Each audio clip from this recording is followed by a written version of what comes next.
Olá, tudo bem? Vamos para mais um momento de aula, de videoaula, onde a gente vai dar continuidade ao conteúdo de fluidos que a gente está estudando. Então, a gente vai abordar agora a parte de fluidostática. Então, a gente já viu as grandezas que caracterizam o fluido, e agora a gente vai analisar a situação do fluido em equilíbrio, como a gente já falou na aula passada. Então, fluidostática ou hidrostática, a ideia é que a gente vai analisar os fluidos em equilíbrio. E alguns livros chamam de hidrostática, pelo motivo que a gente já falou anteriormente, pelo fato da água ser o líquido ou fluido mais importante para a vida na Terra. Então, se ele está em equilíbrio, significa dizer que ele está obedecendo a primeira lei de Newton, força resultante igual a zero. Isso garante para a gente que ele vai estar ou em repouso ou em movimento retilíneo e uniforme. Tá certo? Então, pensando nisso, então, olha o que vai acontecer. A grandeza física chamada pressão, ela vai ser agora adaptada para a gente analisar o fluido em repouso. Então, considere o fluido da figura em questão e observe. Temos um recipiente, esse fluido está aqui dentro, vamos pensar na água. Essa água tem massa, se tem massa, ela tem um peso aqui, massa, gravidade. E observe, essa força está sendo aplicada na área do fundo do recipiente, ok? Observe que esse fluido agora ele tem uma certa altura em relação ao fundo do recipiente. Pensando nisso, então, vamos calcular a pressão exercida por esse fluido só nesse fundinho aqui. Então, o que é que vai acontecer? Vamos para o nosso quadro. Pensando naquela situação, perceba mais uma vez que a força que está sendo aplicada é o peso. Então, vai ficar massa, gravidade, tá certo? Como a gente viu, a massa específica do fluido pode ser dada pela massa pelo volume. Escrevendo isso em função da massa, eu tenho massa específica vezes o volume. E aí, observe, então, que eu vou substituir essa equação da massa na força. E aí eu vou escrever força, então vai ficar massa específica, volume vezes a gravidade. O que a gente tem que pensar é que o volume ocupado por esse recipiente aqui, pelo líquido dentro do recipiente, ele pode ser dado através da seguinte expressão. Volume de qualquer sólido vai ser a área da base dele vezes a altura que a gente vai considerar dele. No caso, essa altura aqui da gente é a altura da coluna de líquido. E eu vou pegar essa equação e substituir dentro da força aqui. Perceba, então, que agora eu escrevo força é massa específica, área da base, a altura de líquido a ser considerado, vezes a gravidade. Beleza. Dessa forma, então, a gente vai e aplica na definição de pressão. Pressão não é força aplicada numa área? Olha o que vai acontecer. Eu tenho massa específica, área, altura, gravidade. E aí eu tenho área em cima e embaixo, e eu consigo escrever para você a seguinte expressão. Pressão é massa específica, altura, gravidade. Organizando, eu tenho que a pressão agora vai ficar massa específica, gravidade vezes altura. Ou, como a densidade e a massa específica por líquido têm o mesmo valor, pode ficar escrito dessa forma. Então, perceba, essas duas equações que estão aqui vão trazer para nós a equação, ou o valor da pressão que o fluido exerce quando ele está em repouso dentro do líquido. Pensando nisso, observe, então, que a área da base agora, ou a área, ela não vai mais ter influência. O que vai influenciar agora vai ser a altura de líquido que a gente tem. Então, eu posso chegar e dizer para você aqui, sem medo nenhum de errar, que a pressão fluidostática, a pressão devido a um fluido em repouso ou em equilíbrio dentro de um recipiente, é diretamente proporcional à área. Então, o que é que vai acontecer? Como a gente está vendo aqui, a depender da altura de líquido que eu tiver, eu vou ter mais pressão ou menos pressão, tá certo? Então, nesse caso aqui, o meu recipiente ele não está cheio por completo, então ele tem uma certa altura. Se ele tivesse cheio até a boca, até lá em cima, ele teria uma área maior, por consequência, a pressão exercida no fundo do recipiente seria maior, pois a pressão depende apenas da altura de líquido que a gente vai considerar. Tudo bem? Então, aqui agora a gente pode parar e analisar um pouco a respeito das equivalências entre as unidades de pressão. Então, a gente pode medir a pressão em atmosfera, em quilograma-força por metro quadrado, em metro de coluna de água, milímetro de mercúrio, quilograma-força por centímetro, psi, bar e quilopascal.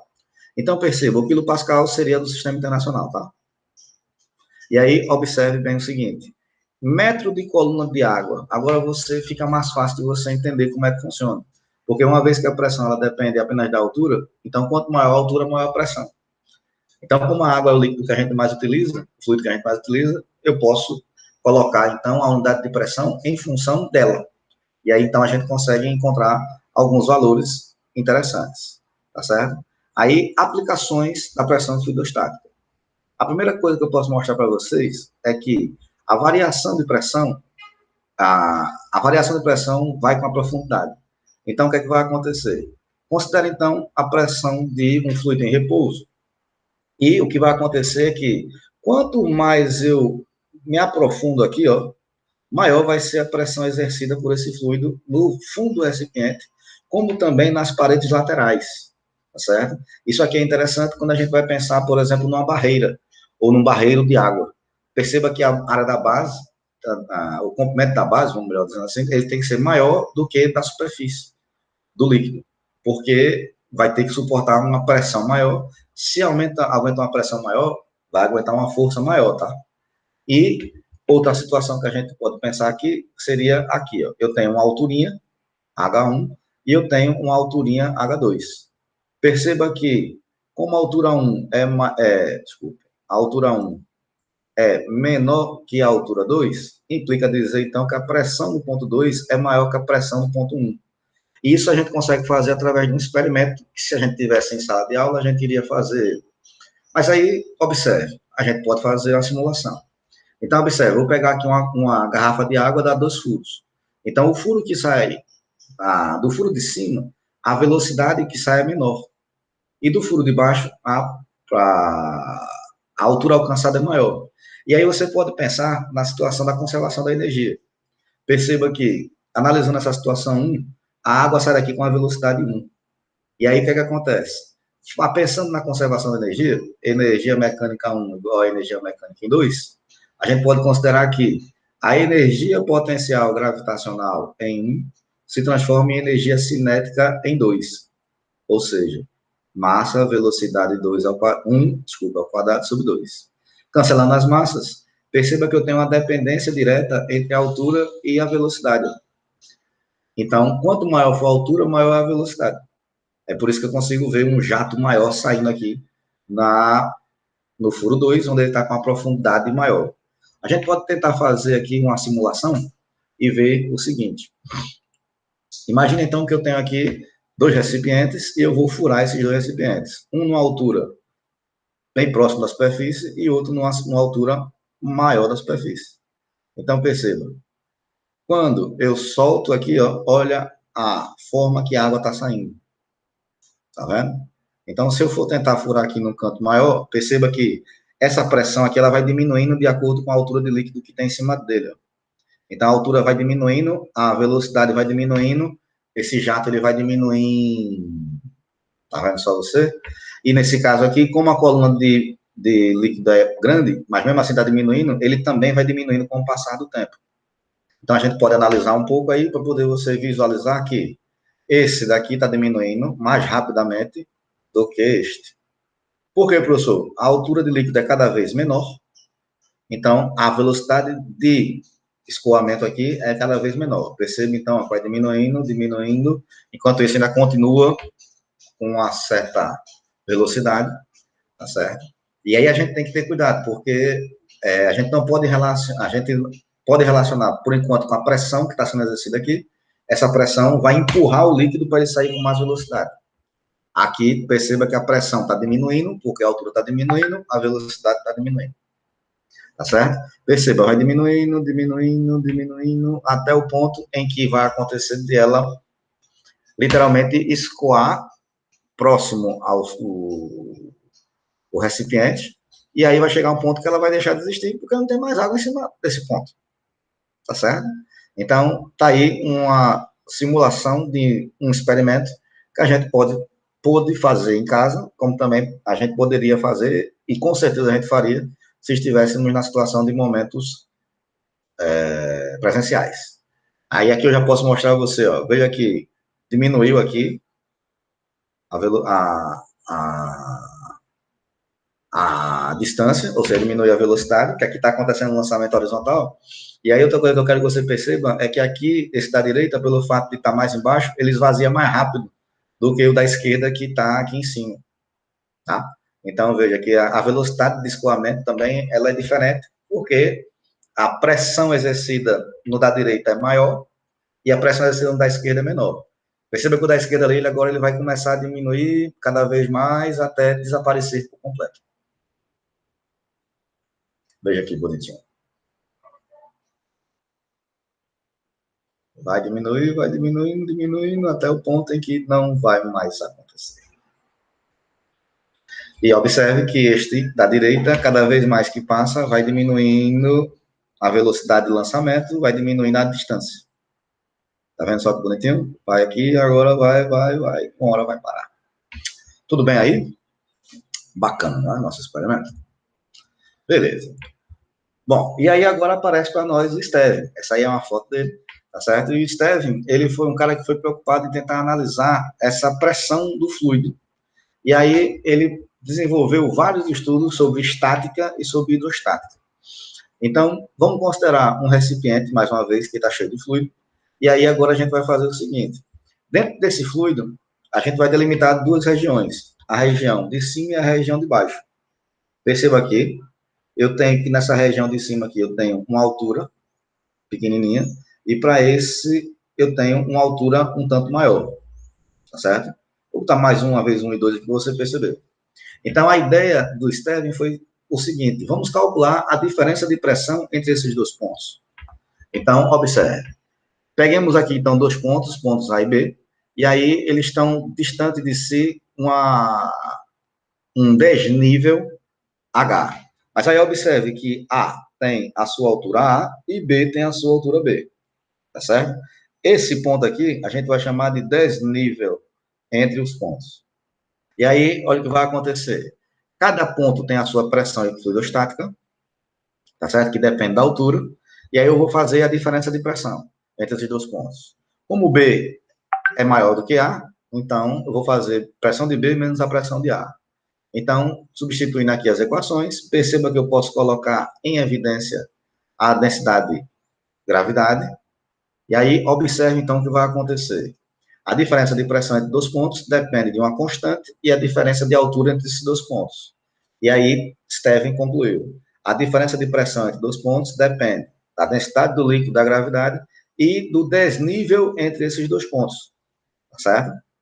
Dessa forma, então, esse desnível aí é que vai trazer para a gente a diferença de pressão que a gente está procurando. Então, Steven enunciou a sua lei.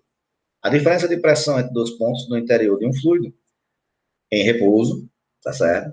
É igual ao produto da diferença de profundidade entre esses dois pontos.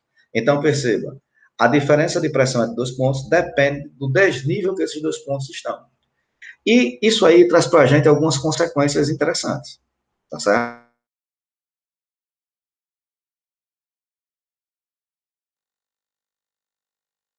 Sobre um recipiente que está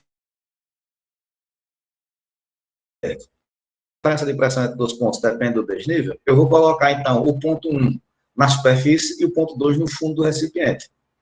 Quando eu faço isso, perceba que em cima do ponto 1 eu tenho ar.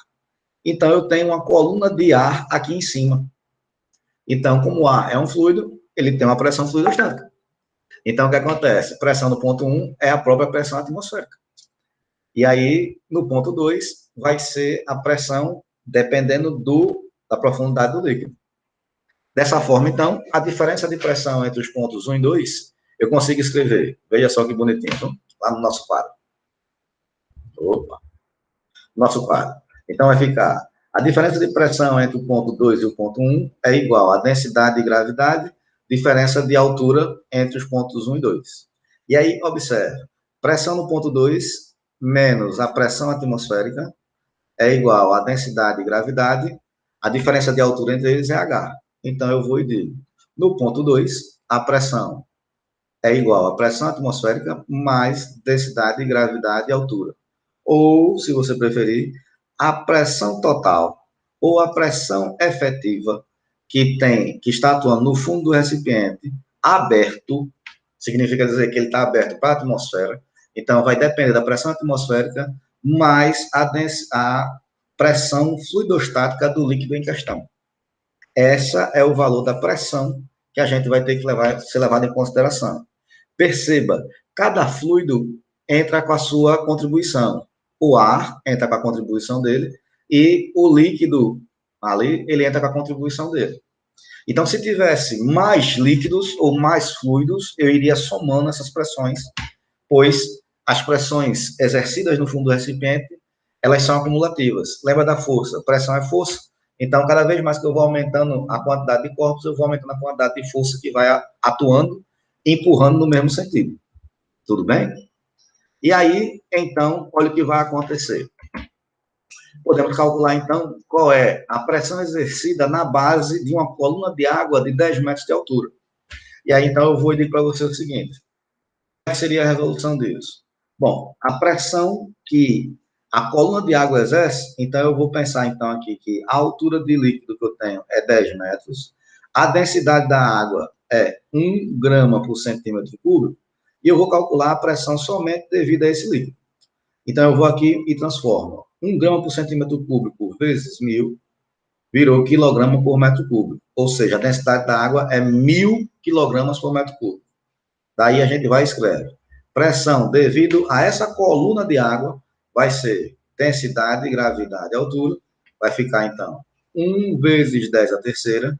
Gravidade, bora botar 10. E a altura é 10 metros. Então, perceba, então, que eu vou ter aqui, ó, que a pressão, ela está valendo 1 vezes 10 a quinta newton por metro quadrado, que é a mesma coisa de 1 vezes 10 a quinta pascal. Esse aqui é o valor da pressão de uma coluna de líquido de 10 metros de profundidade, de líquido, não, de água. Daí, então, agora você percebe o seguinte, que esse valor que está aqui é exatamente o valor de uma atmosfera. Então, uma atmosfera vale 100.000 newton por metro quadrado, tá certo? Então, o que é que eu quero que você entenda? Que uma coluna de água de 10 metros vai exercer uma pressão de uma atmosfera. Então, o que é que vai acontecer? Toda vez que você mergulhar dentro da água, seja a água do mar, seja a... Não, mergulhar dentro da água, não vamos entrar no mérito ainda de ser água doce ou salgada, não. Mas aí, observe, cada vez que você mergulhar uma profundidade de 10 metros, a pressão em cima de você aumenta uma atmosfera. Então, se você está mergulhando numa piscina, você tem que pensar no seguinte: imagine então que você tem uma piscina e a piscina ela é aberta, ou seja, não, nada cobre a piscina, não é igual uma caixa d'água que fica coberta. Então, olha o que vai acontecer. Qual deveria ser então a pressão no fundo da piscina? Como você tem a piscina como sendo um recipiente aberto, perceba, eu tenho água e eu tenho ar. Então, eu vou ter a pressão de ar e a pressão de água no fundo da piscina. Nesse caso, então, eu tenho condição de calcular a pressão total ou efetiva, que vai depender da pressão atmosférica mais a pressão do líquido em questão. E aí, observe os valores que nós temos. A profundidade de água é 5 metros, ou seja, eu tenho a altura. A densidade da água é 1 grama por centímetro cúbico. A gente já sabe que isso aqui é 1.000 quilogramas por metro cúbico. E ele manda que a gente considere a pressão atmosférica como sendo 1/10 a quinta. Então, eu vou substituir aqui direto. Ó, pressão total ou efetiva no fundo do recipiente é a pressão atmosférica, 1 vezes 10 a quinta, mais a pressão da água. Vai ficar 10 a terceira, vezes 10, que é a gravidade, vezes 5, que é a coluna de líquido. Então, aqui vai ficar 1 vezes 10 a quinta, mais 5 vezes 10 a quarta. E aí, observe que eu não posso somar isso. Lista de exercício 1, hein? Lá atrás. Então, eu vou reescrever o segundo termo. 1 vezes 10 a quinta, mais 0,5 10 a quinta. E a dica que eu dou para você é sempre transformar a pressão para 10 a quinta. Porque aí você compara com a pressão atmosférica, que é 1 10 a quinta. Então, se for menor que 1 10 a quinta, é menor que a pressão atmosférica. Se for maior que 1 10 a, que 1 10 a 1, 10 a quinta vai ser maior que a pressão atmosférica. Então, perceba, nesse caso, então, a pressão total ou efetiva no fundo da piscina é 1,5 vezes 10 a quinta Newton por metro quadrado. Então, perceba, a pressão que o fundo da piscina tem que receber, que tem que suportar, é a pressão atmosférica mais a pressão de líquido que vai cair em cima dela. Então, é por isso que você, algumas vezes, nota que algumas piscinas que você toma banho, tem aquela marcação no azulejo, que aí muda de cor para poder saber até onde pode encher. Por exemplo, vem branco, depois fica azul, ou vem azul, depois fica branco. Então, aquela ali é a marcação. Se aumentar ali para um azulejo, ou diminuir um azulejo tem em torno de 10 centímetros. Então, a pressão vai aumentar ou diminuir. E pode ser que a pressão, quando você aumente para um azulejo ou dois azulejos, seja maior do que o fundo da piscina aguente. Se isso acontecer, bicho, tu pode ter uma situação parecida com essa daqui, ó. Certo? O nosso amigo aqui, ele foi inventar de construir uma piscina em cima de um estacionamento. Quando ele fez isso, ele calculou a altura que deveria ficar nessa marcação aqui da borda. Alguém achou de encher a piscina mais do que deveria. Quando isso aconteceu, o fundo da piscina não aguentou a pressão, e aí todo o fundo da piscina veio abaixo. Tá vendo só? Por sorte, não tinha ninguém aqui embaixo, porque isso aqui era uma academia, o cara subiu para poder colocar aqui a piscina na parte do primeiro andar, e aí na parte de baixo ficou a academia com as máquinas, com o maquinário, e aí, por sorte, na hora que aconteceu isso, não tinha ninguém lá embaixo, né? Então tem que ter cuidado. Não é toda altura que vai ser suportada, tá certo? Muito bem. Vamos pensar aqui na questão 6. Então, veja, um recipiente contém gasolina, tá certo? Se a gasolina, o líquido usado é diferente, a densidade é diferente. Tá aqui, 0,67 gramas por centímetro cúbico. Então, já está em gramas por centímetro cúbico, eu já sei que eu vou multiplicar por 1.000 para virar quilograma por metro cúbico, hein? Aí, observe. Qual é a pressão absoluta exercida pela gasolina a uma distância de 100 centímetros abaixo da superfície? Então, peraí, eu tenho que levar em consideração aqui o seguinte, a altura que ele está mandando eu calcular aqui é 100 centímetros de gasolina. 100 centímetros, a gente sabe que é 1 metro, né? E aí, ele manda a gente pensar na pressão absoluta. Beleza. Se a pressão é absoluta, eu tenho que levar em consideração a quantidade de fluido que tem em cima do ponto em questão. Perceba que não é na altura da torneira, nem é no fundo do recipiente. É só em cima desse ponto. E aí eu tenho que levar em consideração duas situações. Se o recipiente está fechado, ou se o recipiente está aberto. Aí qual é a diferença, professor? Se ele estiver fechado, a pressão nesse ponto, ou a pressão total, absoluta, efetiva em cima do ponto, só é a pressão do líquido, DGH. Se ele estiver aberto, eu vou ter que levar em consideração que tem ar em cima desse ponto, em cima da superfície da gasolina, então tem que levar em consideração a pressão atmosférica mais a pressão da gasolina. E aí vamos calcular aqui. Densidade da gasolina é 0,67 vezes 10 a terceira, para virar quilograma, vai para o sistema internacional, vezes a gravidade, vezes a altura. Então, repare, a pressão da gasolina é 0,67 vezes 10 a quarta Pascal. Essa é a pressão se fosse um ambiente, um sistema fechado. Aí, como eu falei para você, transforma para 10 a quinta para você comparar. Então, ó, pressão ficaria 0,067 vezes 10 a quinta Pascal. Então, observe, então, que comparando com a pressão atmosférica, 1 metro de gasolina está aumentando a pressão em aproximadamente 6,7%. Isso é muito pouco, professor. Depende se as paredes do recipiente ali suportam ou não. Tá certo? Então, quando o cara vai construir um recipiente para poder, aqueles recipientes gigantes para poder caber a gasolina lá dentro, ou até mesmo aqueles caminhões tanque, ele tem que estar preocupado com essas paredes do recipiente, se eles vão suportar isso, tá? Aí, o que é que acontece? Se tiver aberto, eu levo em consideração a pressão atmosférica, que é 1/10 a quinta, mais a densidade da gasolina que a gente acabou de achar aqui, já vou botar ela em 10 a quinta para facilitar a minha vida. Porque se está em 10 a quinta, eu posso somar, né? Então, a pressão vai ficar 1,067 vezes 10 elevado à quinta Pascal. E aí eu quero que você perceba que, professor, se está aberto ou se está fechado, aumenta muito? Aumenta. E muito. Está vendo aqui? Ó? Era 0,067 da pressão atmosférica. Aqui, se tiver aberto, é a pressão atmosférica mais esse valor relativo à pressão do fluido. Então, perceba que as paredes desse recipiente aqui, nas laterais, elas têm que suportar essa pressão. E quanto mais eu for descendo, maior vai ser a pressão total efetiva, uma vez que a pressão depende da altura de fluido que a gente está considerando. Então, o fundo do recipiente, ele tem que ter aqui uma parede mais grossa, mais espessa, do que a parte superior do fluido, do recipiente. Porque na parte superior, estando aberto ou fechado, tem menos pressão do que a parte de baixo. Tá? Sétima questão. Observe, então. Um técnico de saúde sabe que para que o soro penetrar na veia do paciente, o nível superior do soro tem que ficar acima do nível da veia. Ou seja, essa altura aqui, ela tem que estar acima da altura da veia. Aí ele disse para a gente, nessa questão, que o desnível ali está sendo de 80 centímetros. Então, a altura que eu tenho, levar em consideração, é de 80 centímetros e corresponde a 0,8 de metro.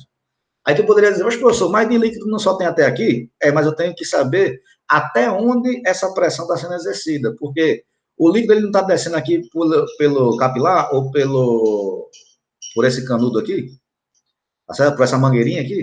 Então, tem líquido descendo aqui, independente se ele está fazendo zigue-zague ou não, o líquido está atuando aqui dentro. Então, quando eu for levar em consideração a pressão fluidostática aqui, eu tenho que levar em consideração a superfície do líquido até onde está entrando, que no caso aí é o braço do cara. Aí, dessa forma, então, ele pede para a gente considerar que o soro, ele tem a densidade 1, então vai ser água. Então, se é a densidade da água no sistema internacional, a gente já sabe que é 1.000 kg por metro cúbico. E aí, ele quer que a gente calcule a pressão exercida exclusivamente pela coluna de soro na veia. Ou seja, exclusivamente pelo líquido. Então, é só a pressão fluidostática, que vai ser DGH. E aí lá vai você. 1 vezes 10 a terceira, vezes a gravidade, vezes a altura, que é 0,8. Então, aqui a gente vai escrever 0,8 vezes 10 a quarta Pascal, isso é resposta, ou ainda, se você quiser 0,08 10 a quinta Pascal. Essas duas respostas são válidas. Aqui você calculou direto, e aqui é para poder a gente fazer a comparação com a pressão atmosférica, tá? Então, observe uma coisa. Como a pressão, ela depende diretamente da altura, e a gente viu naquela simulação agora há pouco, que quanto maior a altura, maior é a velocidade que ele vai escorrer, você já deve ter passado pela situação do seguinte, você já pegou esse tubo de soro e levantou ele para poder ir no banheiro, por exemplo. Ou você baixou ele para poder ir no banheiro. Quando você mudou essa altura aqui, muda a velocidade que o soro vai pingar. Quanto maior for o desnível, maior é a pressão. Quanto menor o desnível, menor é a pressão. Quanto maior o desnível, maior é a velocidade. Quanto menor, menor a velocidade. Tá certo? Então, é por isso que você fica sentado e esse cabide aí, ele fica segurando o soro uma altura que está maior do que você. E aí, além de ter o controle de velocidade pela altura, a pessoa mexe, o enfermeiro ou o técnico de enfermagem, ele mexe aqui nesse compartimento, porque aí ele vai controlar aí a vazão. Ele abre a mangueira ou ele fecha a mangueira, tá certo? Então, aí ele, na experiência dele, do trabalho dele, do dia a dia dele, ele sabe que numa certa velocidade, esse soro ele vai demorar 1 hora, 2 horas. Se é necessário mais tempo ou menos tempo, ele controla por aqui, por essa torneira de passagem. Ou ele aumenta ou diminui a altura para poder ficar com você. Mais tempo ou menos tempo, vai depender da altura. Beleza aí? Voltando para as aplicações de Steven, tá certo? Uma das aplicações que eu tenho é quando eu tenho pontos isóbaros. E isóbaro aqui não é lá de atomística, não. Isóbaro quer dizer que ele vai ter a mesma pressão. Então, se os pontos são isóbaros, significa dizer que eles suportam a mesma pressão. Então, como Steven disse que a diferença de pressão depende da diferença de altura, então, para poder haver a mesma pressão, vai ter que estar a mesma altura. Por exemplo, eu pego um líquido e coloco os dois pontos A e B aqui, ó, na mesma altura em relação à superfície do líquido, hein? Não esquece nunca disso. Daí, então, ó, como HA é igual a HB, significa, então, dizer que as pressões do ponto A é igual à pressão do ponto B. Aí, professor, e daí? E daí que isso traz para você algumas consequências e aplicações no seu dia a dia. Como, por exemplo, eu tenho o instrumento que é utilizado muito pelos construtores civis, na construção civil, pelos pedreiros, que é a mangueira de nível. Como é que funciona a mangueira de nível? Você tem uma mangueira, tá certo? Uma mangueira normal, e você enche ela de água até uma certa altura nos dois lados. Segura ela no formato de U, tá certo? Aqui, ou seja, com as duas bocas para cima. Se você fechar a parte de cima da mangueira, você não tem influência da pressão atmosférica. Se você soltar, tem pressão atmosférica. Então, o que é que vai acontecer? A pressão exercida em cima do ponto da superfície tem que ser a mesma. Então, é a pressão atmosférica dos dois lados. E daí, o que é que acontece? Se você pegar essa mangueira, segura um braço e colocar o outro braço em qualquer outro lugar da sala que você tiver, a altura vai ter que ser a mesma em relação ao solo. Então, nesse caso aqui, eu botei um cara aqui no chão e botei um cara aqui em cima de um barranco. Então, o que é que acontece? Para o cara no barranco, no chão, a altura que está medindo em relação ao solo é 2 metros. E aí, ó, no mesmo nível de 2 metros em relação ao solo, esse camarada aqui, ele tem que a água na mangueira desce. Então, o que é que significa dizer? Que ele vai usar esse nível aqui para poder, essa altura para botar o nível. É através de uma mangueira de nível que é colocado ou instalado todas as tomadas da tua casa. Pode prestar atenção que todas as tomadas, elas têm a mesma altura. A tomada de luz, ou os interruptores de luz, elas são mais ou menos na metade da parede. E pode ver que todas elas têm a mesma altura em relação ao solo. E as tomadas de energia, que são as tomadas fêmea, que é o do buraquinho, todas elas ficam numa região mais próxima do solo. E aí o que acontece? Todas elas estão na mesma altura. Tá certo? Então, você pode também fazer esse experimento em casa, utilizando uma mangueira de preferência, lógico, evidente, transparente, para poder você conseguir ver o nível da água em cada ponto que você for fazer. Se nós estivéssemos presencialmente, com certeza a gente ia fazer esse experimento também, tá? Aí, uma outra coisa a respeito dos pontos isóbaros é uma curiosidade que eu trago para você agora. É o que a gente chama de paradoxo hidrostático. Então, qual é a ideia do paradoxo hidrostático, professor? Imagine que você tem 3 recipientes, que eu vou chamar aqui de 1, 2, 3, e eles estão com o mesmo líquido, por exemplo, água, e observe aqui que eles estão no mesmo nível de água, certo? Ou seja, a altura deles é igual. Aí a pergunta que eu faço é o seguinte, e as pressões no fundo do recipiente aí? São iguais ou são diferentes? Então, veja, como o nível é igual, ou seja, a altura é igual, as pressões nesses pontos são iguais. Tá certo? Então, pressão no ponto 1, ponto 2, ponto 3 são iguais. Então, se você tiver dentro de casa vários jarros com flores e eles são com água, independente do formato deles, a pressão exercida no fundo do recipiente é a mesma. Olha que bacana. Tá aqui. Aqui eles não estão interligados entre si, mas a altura é a mesma, a pressão é a mesma, e aqui eles estão ligados entre si. Então, perceba que, independente do formato que ele tenha, tá certo? Vai acontecer, se ele está inclinado, se ele é um zigue-zague, vai acontecer que a altura vai ser a mesma. Lembrando que os recipientes aqui, os braços têm que estar abertos, né, para poder a pressão atmosférica atuar em cada um deles e ela ser a pressão que vai sustentar esse líquido aí, tá? E aí, por exemplo, eu poderia ter uma situação assim, ó, eu tenho uma panela transparente, uma garrafa com água, uma garrafa transparente, uma jarra e eu peguei um outro balde e inclinei.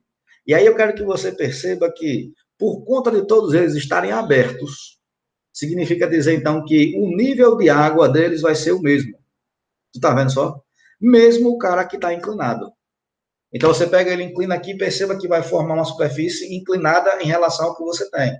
Aí, para isso aqui, eu tenho um experimento para poder mostrar a vocês, que é o experimento dos vasos comunicantes. Então, perceba aqui, eu tenho uma situação semelhante àquela mostrada no slide, e aí eu vou fazer o seguinte, eu vou mexer nesse meu líquido aqui, ó. Você está vendo que a altura de líquido em relação ao solo não muda? Se eu boto para um lado, se eu boto para o outro, opa, dá para não derrubar, hein? Oh, olha, tá vendo? Então, se eu botar ele para oscilar para um lado para o outro, perceba que o líquido, a superfície de líquido não muda a distância em relação ao solo. Quem garante isso para mim? A pressão atmosférica. Porque em cima de cada um desses pontos que está aqui, a pressão é a mesma. Se a pressão é a mesma, a altura é a mesma. Tá certo? Aí eu posso botar o bicho aqui para sacudir, ó. Ó, ó. E perceba, o nível de líquido, ele não muda em relação ao solo. Não é bonitinho isso aí? Não é bacana? Muito bem. Voltemos então. Terceira aplicação do teorema de Stevin é a determinação da pressão atmosférica. Professor, a pressão atmosférica tem aquele valor que o senhor disse, que é 10 a quinta. Mas como é que a gente sabe disso? Quem fez isso foi o nosso amigo Torricelli. Ó, o Torricelli, lá de mecânica, daqui de mecânica que a gente viu há uns anos atrás, que era o aluno de Galileu, essa aqui é a carinha dele. Tá? E aí o que aconteceu? Ele fez experimentos também com relação à pressão. E aí ele conseguiu determinar o valor da pressão atmosférica. Aí como? Ele utilizou água, tentando os experimentos dele, e ele viu que a água não dava certo. Então ele foi trocando os líquidos até chegar no mercúrio. E aí como é que funciona, então, o experimento dele? Ele pegou um tubo de vidro, um tubo de ensaio de vidro de 1 metro, encheu de mercúrio até a boca. Aí segurou na parte de cima, emborcou ele dentro de um recipiente que também estava cheio de mercúrio. Então, quando ele colocou o recipiente lá dentro, ele só tirou o dedo. Ó. Quando ele tirou o dedo, ele percebeu que essa coluna de mercúrio, ela desceu até uma altura de 760 milímetros em relação à superfície do líquido. E aí eu quero chamar a sua atenção para um detalhe importante. Nessa hora que esse líquido desceu aqui, perceba que não fez bolha. Então, aqui eu não tenho ar, eu tenho vácuo. Beleza aí? Então, professor, porque essa informação é importante? Porque vácuo é ausência de matéria. Vácuo não é fluido. Então, essa coluna que está aqui de vácuo não exerce pressão no fundo do recipiente. Oxente, e daí? E daí, então, que pensando em Stevin, olha o que aconteceu. Se eu pegar pontos que estão na mesma altura, certo? Por exemplo, ponto C, que está aqui na superfície do mercúrio externo, e o ponto B, que está dentro do mercúrio, sendo que está embaixo dessa coluna de 76 centímetros ou 760 milímetros, perceba, então, que eu posso igualar essas duas pressões. Então, o que é que vai acontecer? Como estão no mesmo nível, tem a mesma pressão. Então, eu vou e digo para você, pressão no ponto C é igual a pressão no ponto B. Mas a pressão no ponto C só tem ar em cima dele. Então, no ponto C, eu tenho pressão atmosférica. E no ponto B, eu tenho líquido. Então, eu tenho 76 centímetros de mercúrio. Daí, então, a gente vai e pode dizer, sem nenhum problema, que o valor da pressão atmosférica, ou seja, 1 atm, ele corresponde a 76 centímetros de mercúrio ou 760 milímetros de mercúrio. Essa foi a primeira detecção de pressão atmosférica. Tá certo? E aí, então, o que foi que ele fez? Bom, se tem 76 milímetros de mercúrio, eu posso, então, relacionar, então, alguns valores para poder você visualizar. Então, uma atmosfera, tá certo? Corresponde a 760 milímetros de mercúrio, ou, se você preferir, 76 centímetros de mercúrio. Que isso corresponde a uma coluna de água de 10 metros. Aqui é 10,33 por causa dos valores arredondados que a gente utiliza nas contas, né? Porque pressão não fica densidade, gravidade, altura. Então, esses dois valores que estão aqui, eles são aproximados, que a gente utiliza nas minhas contas aqui. E aí, se eu for utilizar os valores corretos, com a quantidade de casas decimais corretas, vai aparecer esse 33 aqui de casa decimal, tá? E aí a gente vai relacionando. Quando você vem aqui ó, e fica o quilopascal, 101 quilopascal é 101,3 vezes 10 a terceira pascal, que quer dizer 1,013 vezes 10 a quinta pascal, que é o valor da pressão atmosférica. Eu disse a vocês, ó, é aproximadamente 10 a quinta. Tá vendo só você, porque é aproximadamente? E aí você agora também tem condições de entender, ó, 14,7 psi, que é aquele 14 que a gente coloca lá no compressor para poder encher o pneu, ele corresponde a uma atmosfera. Então, o que é que acontece? O pneu dos carros, normalmente, eles ficam com 28 psi, 30 psi, 32 psi. Ou seja, a pressão dentro do pneu, ela é maior do que a pressão atmosférica. Isso é importante para poder deixar o pneu naquele formato. Porque se a pressão de fora for maior que a pressão de dentro, eu tenho uma força empurrando o pneu ele murcha. E vai murchar cada vez mais. Então, se o pneu ele tem um furinho e por ele estar vazando ar, ele está perdendo pressão lá dentro, ou seja, se ele começar com 30 psi, ele vai perdendo o líquido, o ar, ele vai escoar, né, vai vazar, e aí vai acontecer que essa pressão lá dentro vai diminuindo cada vez mais, devido à pressão atmosférica estar empurrando ele. Então, um pneu furado vai sempre murchar. Sempre. Então, quando você tem aquela situação de que o pneu fica, você calibra o pneu, ele murcha, calibra o pneu, ele murcha, esse pneu está furado. Não está acontecendo nada errado, não. Ele está furado, porque a pressão externa está atuando ao ponto de fazer com que empurre a pressão, o pneu, fazendo com que o ar que está lá dentro saia. Tá? E aí, como é que foi, então, o valor da pressão atmosférica que a gente encontrou aí de 10 a quinta Pascal? Então, observe, ele usou um tubo com água. Aí veja a inviabilidade da época.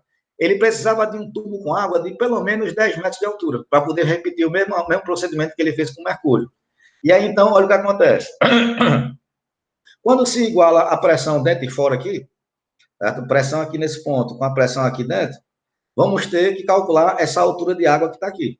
Quando a gente faz isso, a altura encontrada daí é uma altura de 10,3 metros, devido às aproximações que a gente faz. Então, Torricelli não conseguiu realizar esse experimento com tanto sucesso, porque ele precisava de um tubo rígido, transparente, ou de plástico ou de vidro, certo? E tinha que ter mais de 10 metros de altura esse tubo. Então, é uma situação em que, na época dele, a tecnologia que tinha na época dele, não era fácil você conseguir um tubo desse tamanho. Então, por isso que ele foi trocando os líquidos e ele percebeu que essa altura, ela era influenciada pela densidade. Se você olhar aqui, ó, densidade e altura, elas são inversamente proporcionais. Quer dizer o quê? Aqui, densidade, desculpa. Densidade e altura, elas são inversamente proporcionais. E aí, o que acontece? Quanto maior a densidade do líquido, menor é a altura que ele vai ter. Quanto menor a densidade, maior a altura. Então, por isso que ele foi trocando, ele percebeu isso lá de estéreo, e aí foi trocando para poder ele conseguir aplicar a situação de pontos isógonos e conseguir calcular qual era a pressão atmosférica, qual é a pressão da coluna de ar que existe em cima de nós. Tá certo? Muito bem. E aqui, mais uma vez, reforça. Então, 10,3 ou aproximadamente 10 metros de água é o que a gente chama de 1 MCA, 1 metro de coluna de água. 10 metros de coluna de água é equivalente a 1 ATM. Beleza aí? Bom, vamos fazer aqui uma questão para você pensar no que está acontecendo. Então, vamos realizar o experimento de Torricelli no alto de uma montanha.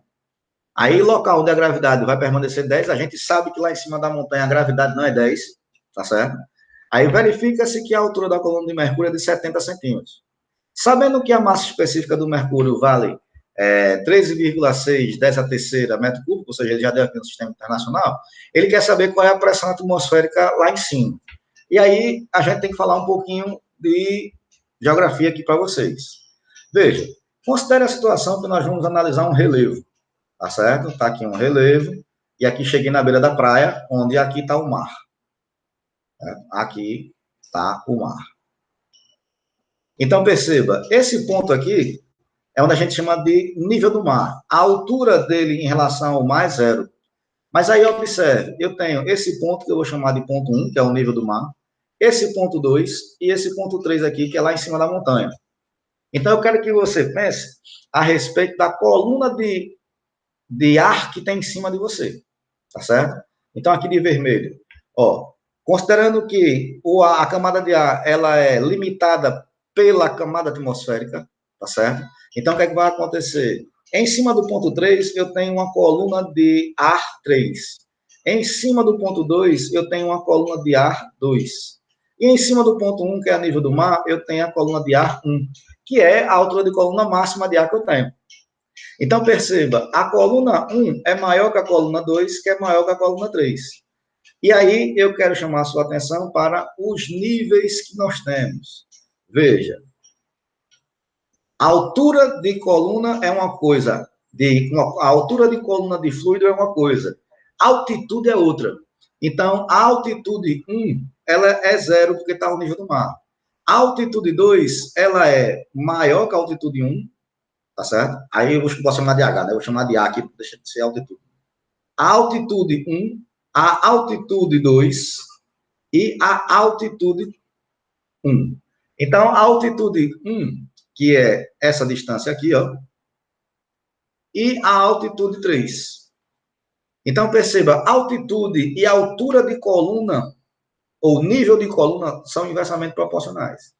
O que eu quero que você perceba é que quanto mais alto eu tiver, menor é a coluna de ar em cima de você, por consequência, a pressão é menor. Então, a pressão lá no alto da montanha é menor que a pressão num ponto intermediário, que é menor que a pressão atmosférica, ao nível do mar.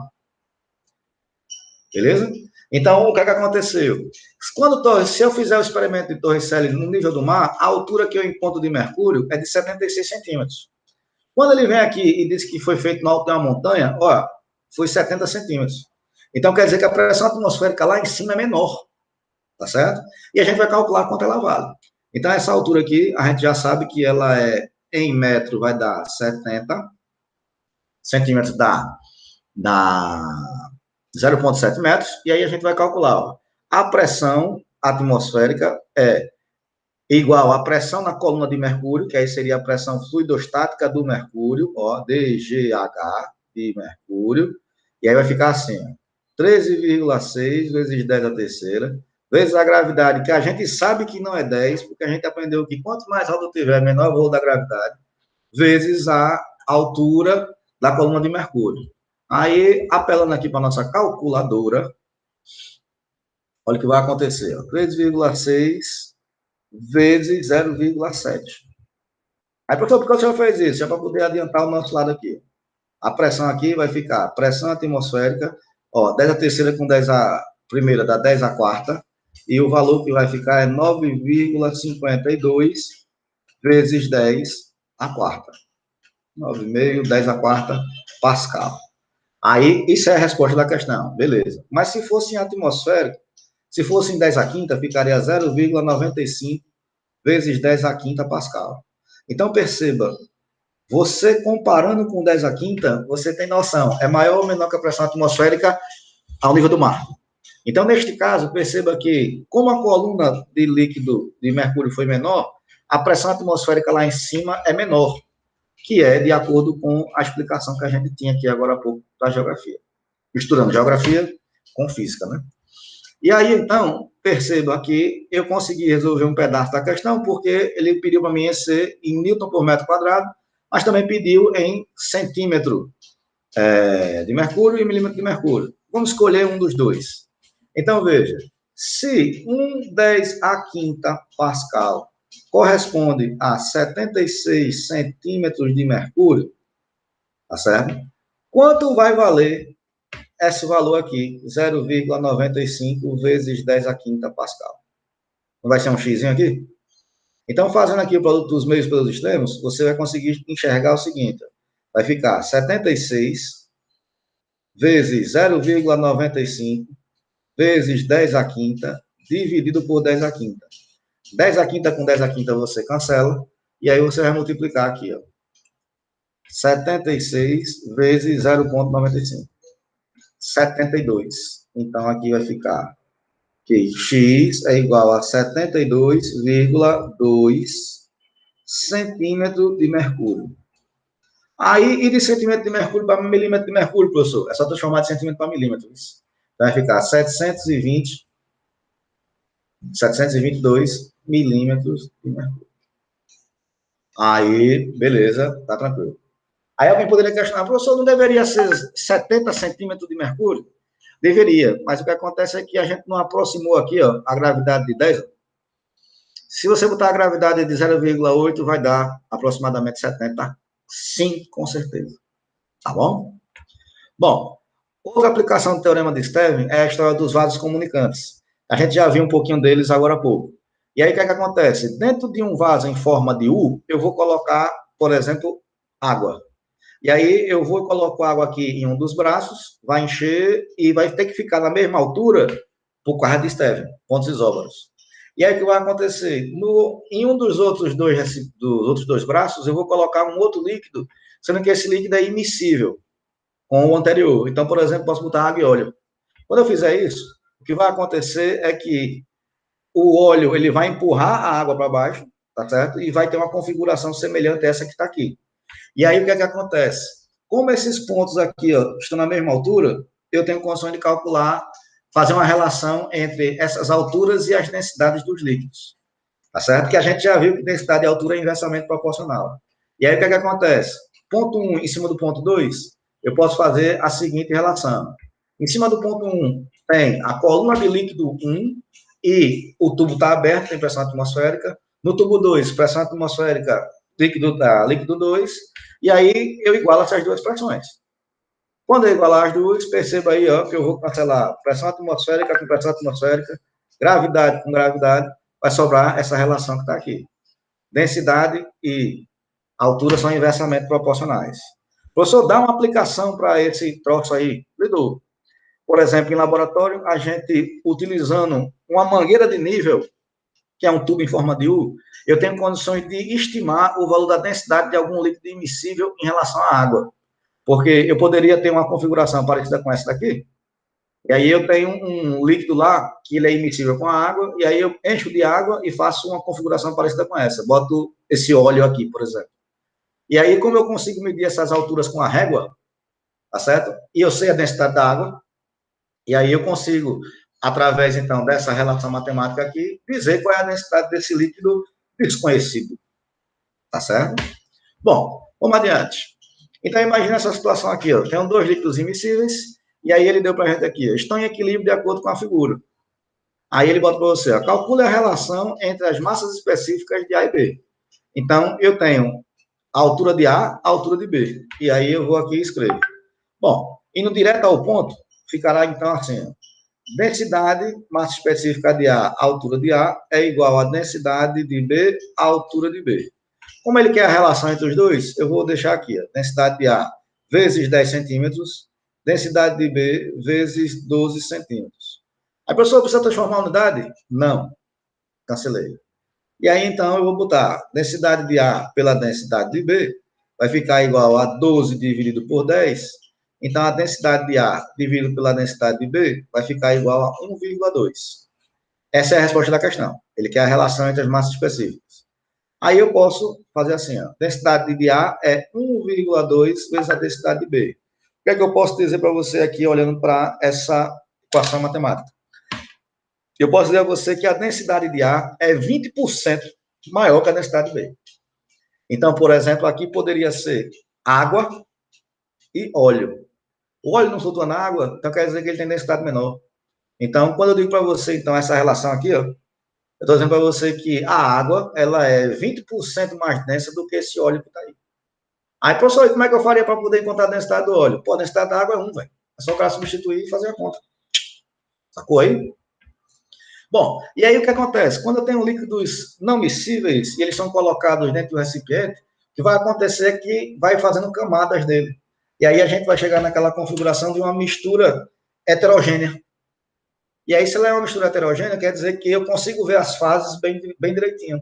Daí, então, o que acontece? Qual deve ser, então, a pressão no fundo do recipiente? E aí, perceba, o mercúrio tem a alturinha dele, a água tem a alturinha dela, o óleo tem a alturinha dela, e se o tubo estiver aberto, tem pressão atmosférica. Então, a pressão no fundo desse recipiente, pressão total ou efetiva, vai ser a pressão atmosférica mais as pressões fluidostáticas de cada um deles. Então, de cima para baixo, pressão do óleo, mais a pressão da água, AG, né, quando ficar A, mais a pressão do mercúrio.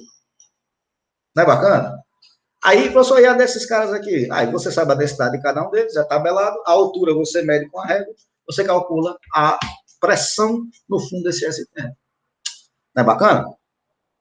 Esse é um experimento também que a gente faria em sala de aula, tá? Bom, caminhando para o final aqui, a gente tem que falar para vocês do princípio de Pascal. O Pascal é esse amigo que está aqui nessa pintura, e ele foi um grande físico e matemático que também viveu contemporâneo ali a Galileu, a Torricelli, e ele fez vários experimentos, e ele foi o cara que inventou a prensa hidráulica e a seringa. Então, a seringa que a gente utiliza até hoje foi inventada por um físico, tá certo? A seringa que está salvando vidas aí, colocando a vacina, foi inventada por um físico, hein? Além dele dar contribuições na física, na matemática, na física com vários conceitos físicos, como eu estou dizendo para você, aplicações, ele também deu muitas contribuições em matemática, tá? Lá em matemática vocês não devem ver mais detalhes a respeito do Pascal.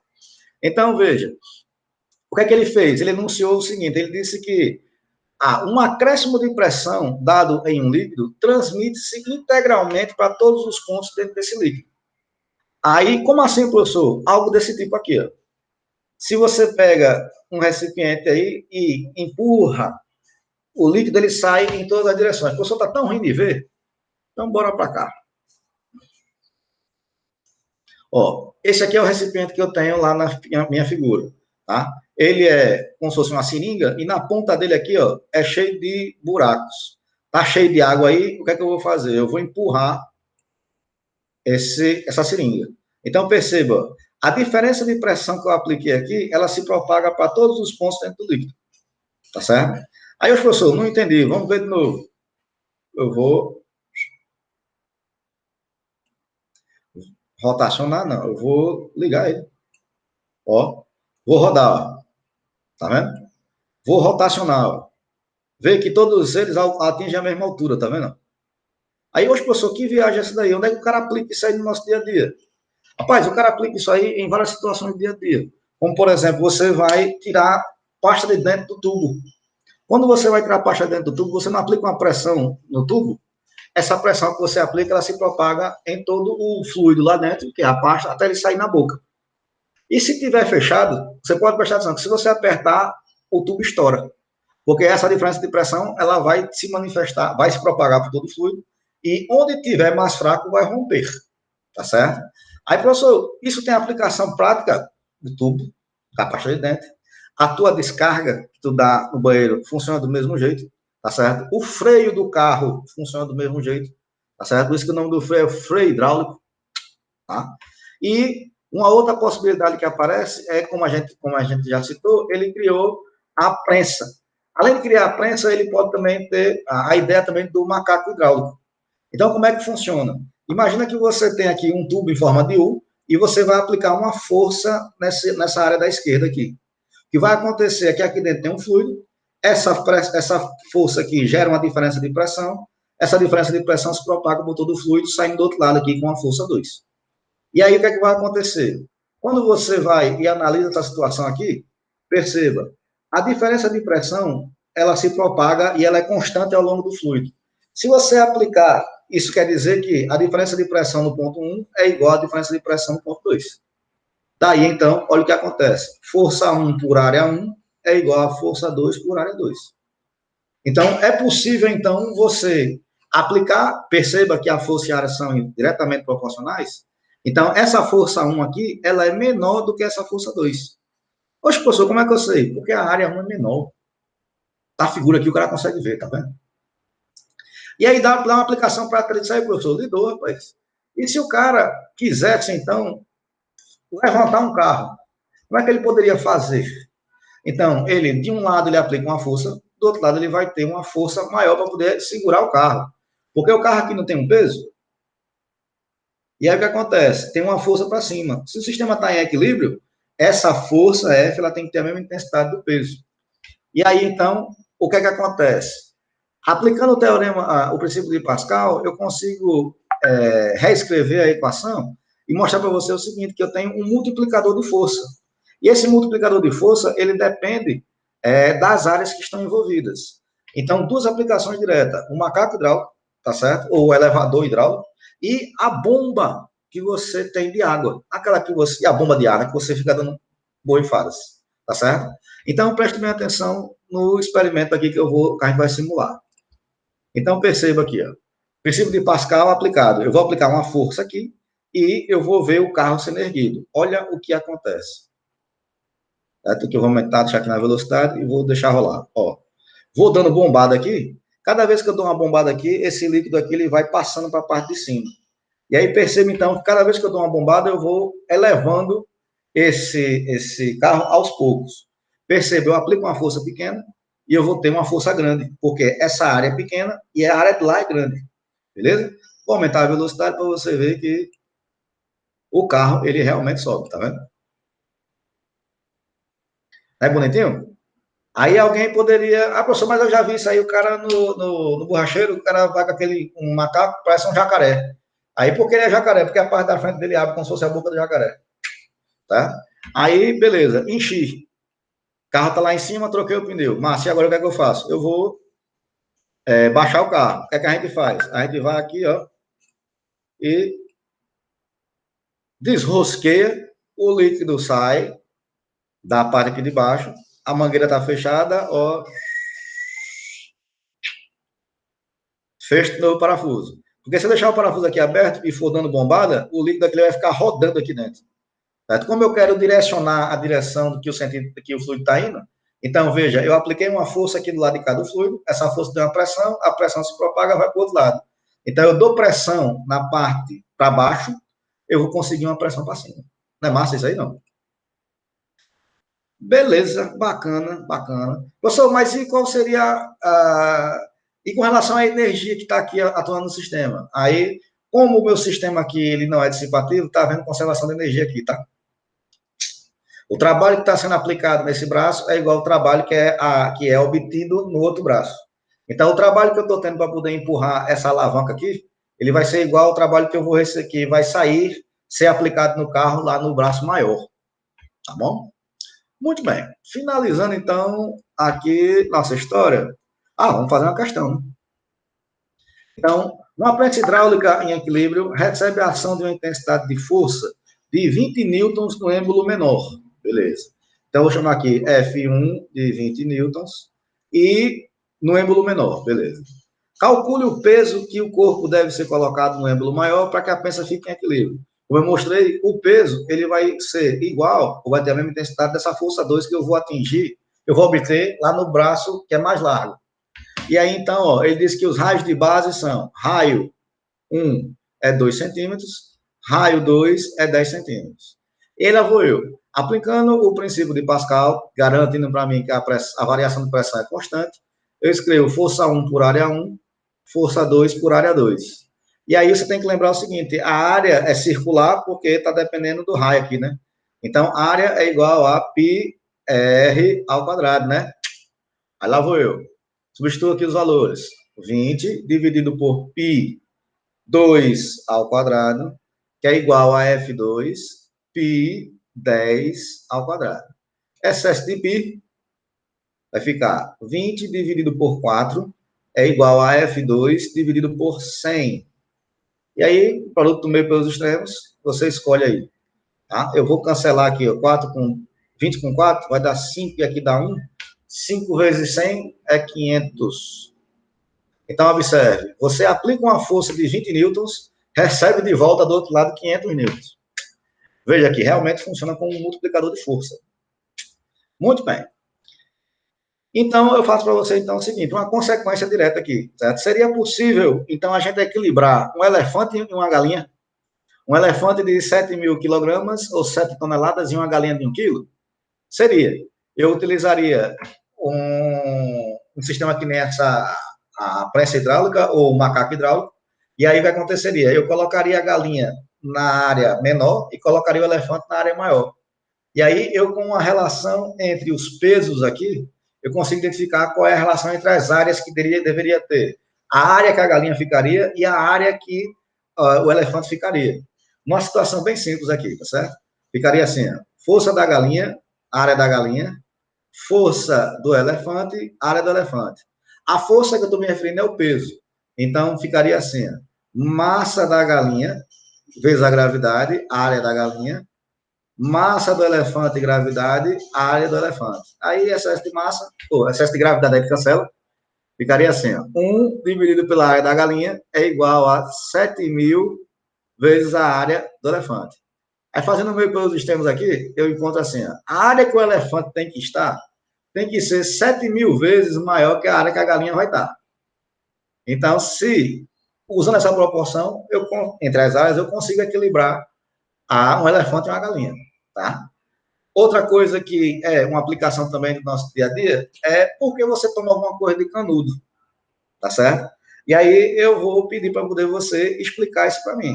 Por que você consegue beber alguma coisa de canudinho? Tá certo?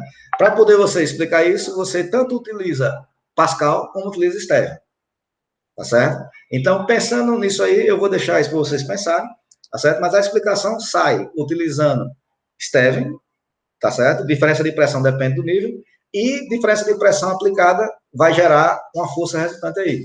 Porque uma das coisas mais importantes que você tem em relação ao princípio de Pascal é que essa diferença de pressão aqui, ela gera uma força aplicada numa certa área.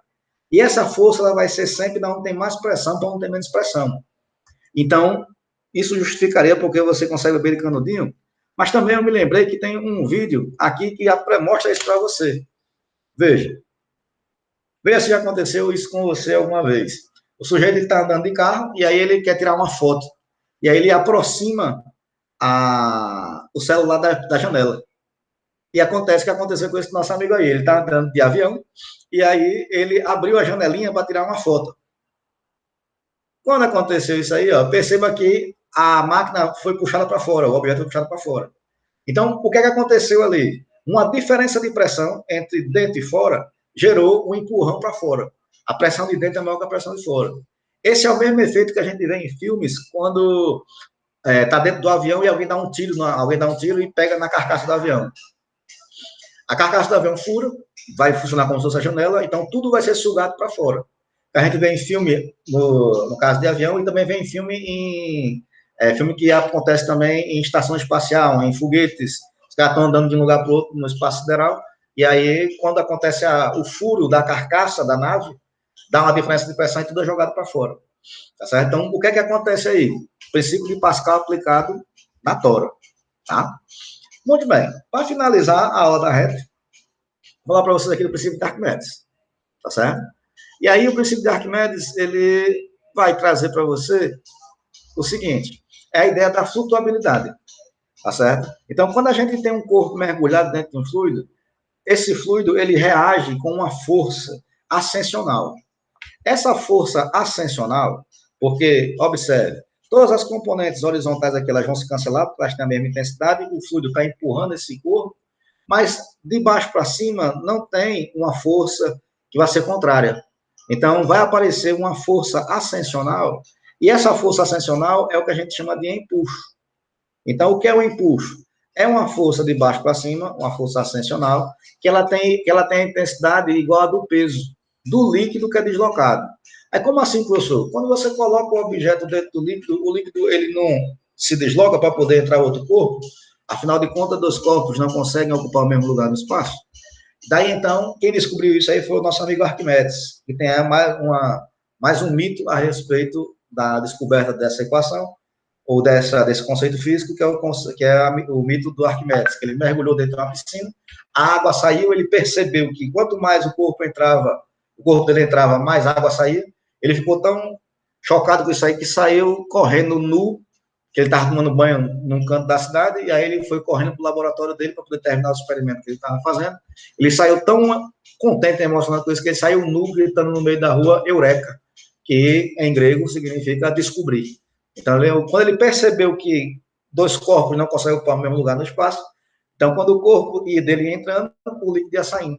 E aí ele percebeu que existia uma força que jogava o corpo para cima, que era o empuxo, que depende do corpo, da massa de líquido que é deslocado. Então, esse MD que está aqui é a massa de líquido deslocado. Como é uma força, peso, vai ficar a massa vezes a gravidade. E aí veio aqui chocante. A densidade do líquido é massa deslocada de líquido vezes o volume de líquido que é deslocado. Escrevendo isso em função da massa, vai ficar aqui, ó, densidade do líquido, volume que é deslocado. Então, a equação do impulso fica assim, ó. Densidade, volume, gravidade. A gravidade vem do peso, o volume é o volume do corpo que fica imerso, e a densidade é a densidade do líquido. E aí, mais uma vez aqui, você tem uma relação inversa entre densidade e volume que fica imerso. Volume imerso é o volume que está mergulhado dentro do líquido. Tá? Muito bem. Pensando nisso aqui, então, vamos fazer aqui uma questão para finalizar essa aula de hoje. A parte de fluidostática. Então, ó, um bloco de madeira, cuja massa específica é 0,6 grama por centímetro cúbico, é colocado num recipiente contendo água. A massa específica igual a 1, né? Gravidade igual a 10, beleza. Calcule a vazão entre o volume imerso, submerso e o volume total do corpo. Então, veja, quando você vai naquela figura aqui, perceba que o empuxo e o peso do corpo eles vão estar sempre atuando. E aí, o que é que acontece? O empuxo é a força que puxa o corpo para flutuar.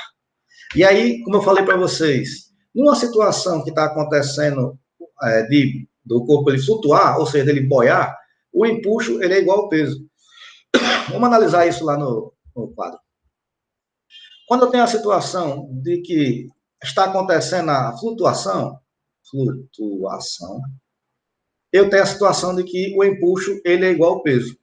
Se você igualar aqui, vai ficar ó, massa do corpo, gravidade, vai ficar massa de líquido deslocado vezes a gravidade. E aqui vai ficar ó, densidade do corpo, volume do corpo, gravidade, densidade do líquido, volume deslocado vezes a gravidade. Excesso de gravidade, densidade do corpo, volume do corpo, densidade do líquido, volume de líquido deslocado.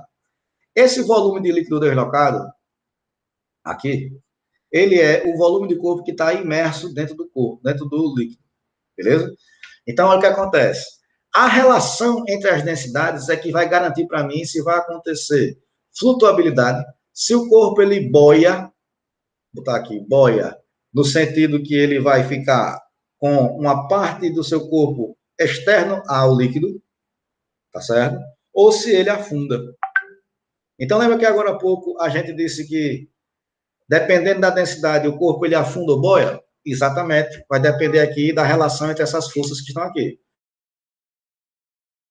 que está acontecendo? Tem força, tudo bem? Nunca esqueça disso. Então, se o corpo boia, é porque o empuxo ele é maior que o peso. Se o corpo afunda, é porque o peso ele é maior que o empuxo. E aí, quando você olha para cá, perceba, nesse caso aqui, se o corpo boia, é porque a densidade do líquido é maior do que a densidade do corpo. E se o corpo afunda, é porque o corpo tem uma densidade que é maior do que a densidade do corpo. Ou, desculpa, a densidade do corpo é maior que a densidade do líquido. Tá certo? Então, é daqui que vem essa relação que a gente viu lá de flutuabilidade. Tá certo? Então, depende da densidade, depende, óbvio. Mas aí depende das forças que estão atuando ali. Tá certo? Então, essa é a situação característica que a gente vai estudar. O corpo está boiando. E aí, na questão, ele traz justamente isso para nós. Então, eu considero que o corpo está boiando, ele quer saber qual é a razão entre o volume submerso e o volume total. Então, os dados da questão estão aqui. Massa específica do corpo, massa específica do líquido, gravidade. E aí a gente substitui. Empuxo é igual ao peso do corpo, empuxo vai ficar massa do líquido, volume de líquido, gravidade, massa do corpo, gravidade. Aí cancela as gravidades aqui, vai ficar aquela equação que eu mostrei para você lá no quadro. E aí, observe, aqui ele vai substituir os valores. Então vai ficar, ó, a massa de líquido é 1 vezes o volume de líquido, que é igual a massa específica do corpo, 0,6, vezes o volume do corpo. E aí, ó, o volume de líquido pelo volume do corpo é igual a 0,6. Tá certo? Aí a física que está aqui embutida, eu vou escrever assim, ó, volume de líquido é igual a 0,6 do volume do corpo. Mas aí, peraí, quem é esse volume de líquido aqui que você está que eu estou me referindo? É o volume de corpo que...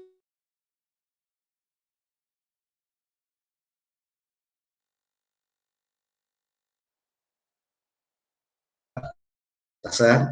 Então, isso é uma coisa que é extremamente importante para poder a gente identificar se o corpo, quanto desse corpo vai ficar mergulhado dentro do líquido. Isso aí é uma situação que na prática, ela é importante quando o cara vai construir navio. Como, por exemplo, esse caso desse navio que ficou encalhado aí lá no Egito. Então, o que acontece? Quando o navio, de acordo com essa equação aqui do quadro, perceba que o volume de corpo que vai ficar imerso vai depender da relação entre as densidades. Então, como a densidade do navio não vai mudar, certo? Quem vai mudar é a densidade do líquido. E aí, o que acontece? O navio, ele pode andar em água doce, que aí é rio, ou ele pode andar em água salgada, que é o mar, ou ele pode andar na situação do estuário, que aí é uma situação que vai acontecer em encontro de água doce com água do mar. Então, eu tenho três situações onde a densidade vai ser diferente. E aí, professor? E aí que, a depender da situação aqui, o que vai rolar é que o volume imerso, ele vai depender disso. Então, você tem lá um barco, tá certo? E aí você tem lá, calculou a relação. Então, aqui está a água e aqui está o volume que está imerso. A quantidade de volume imerso vai ser inversamente proporcional à densidade da água. Está aqui escrito para você. Então, a água doce, ela tem uma densidade maior. Se ela tem uma densidade maior, quer dizer, então, que o volume de corpo vai ser menor. Já quando eu venho para a água salgada, como a densidade é maior, o volume de corpo, desculpa, a densidade, a densidade é maior, o que vai acontecer é que o volume de corpo é menor. Então, o que vai acontecer é que, a depender do tipo de água que o navio estiver mergulhando, ele vai ter mais parte dele, mais volume dele mergulhado na água ou menos. Isso faz diferença, porque aí você tem que saber qual é a profundidade do rio, do canal, do mar, da praia que você vai chegar, tá certo? Senão o navio ele emperra ou encalha, tá certo? Bom, vamos terminar por aqui, tá certo? Espero que tenha sido bastante interessante para vocês a aula, tá certo? E bons estudos para os senhores.